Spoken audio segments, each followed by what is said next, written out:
I'm on the first night of a 3-day trip. I've hiked in 16 k's today. Gonna set up a little base camp down here in the Cotter Valley. And then tomorrow I'm gonna hike up to Mount Bimberi.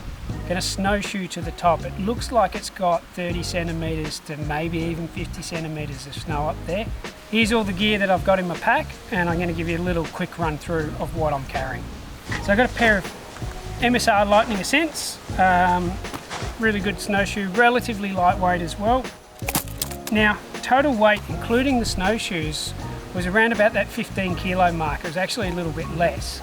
You can do that with lightweight gear, but I still have a really warm sleeping bag in here because tonight, where we're camped, I still expect it to be down at -5 or 6. So I still want to carry that warmth. Got a sit pad on here, makes life nice. Now it's worth mentioning, in my 2 hip pockets, that's where I carry some food and a phone, snacks for during the day and things like that. I'm actually going to put my fleece on because I'm starting to get a little bit cold. This is the Rab Alpha, I think. I'm actually not sure what this one is. It's one of their alpine pieces. It's very light, it's very fluffy.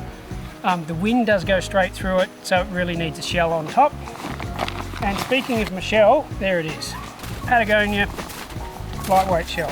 A pair of fleece gloves. It's going to be cold. Need to keep your hands warm.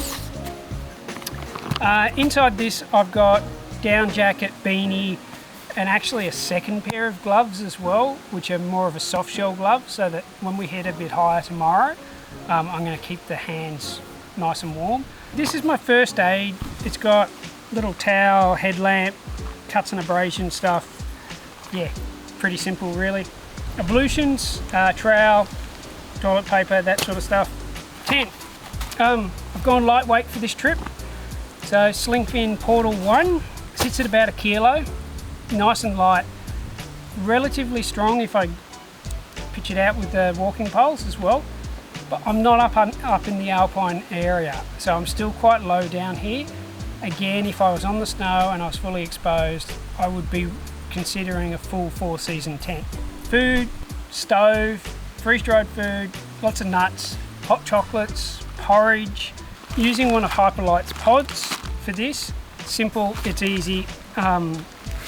Anything that's in here though too that doesn't want to get wet, I've actually got in a Ziploc bag as well. You might have noticed that pretty much all my gear is in dry bags. It gives me the chance to pull everything out, sit it on the ground even if it's raining. I don't believe in it just a pack liner, because if you're trying to get to the bottom in a pack liner, you're going to get other gear wet. Once you start to get wet gear, it's easier to deal with multiple dry bags. Rightio, business end. Thermarest, X-Therm. It's about 10 years old, still going. Now the things I'm pulling out here are actually also in a dry bag that's jammed in the bottom. Hyperlight mountain gear pillow. Inside there, change of socks, underwear, thermals, and right at the bottom of that is a sleeping bag. The sleeping bag that I've got in here is a Rab Neutrino 900 Pro. It's going to keep me warm down around that -10 number. So it doesn't matter whether I'm ski touring or I'm doing something like this, it is my warm bag. Got a couple of Black Diamond Alpine Cork trekking poles.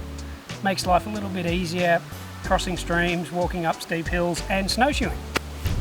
Garmin InReach, so my wife can see where I am and I can let her know if I have a change of plans or any trouble.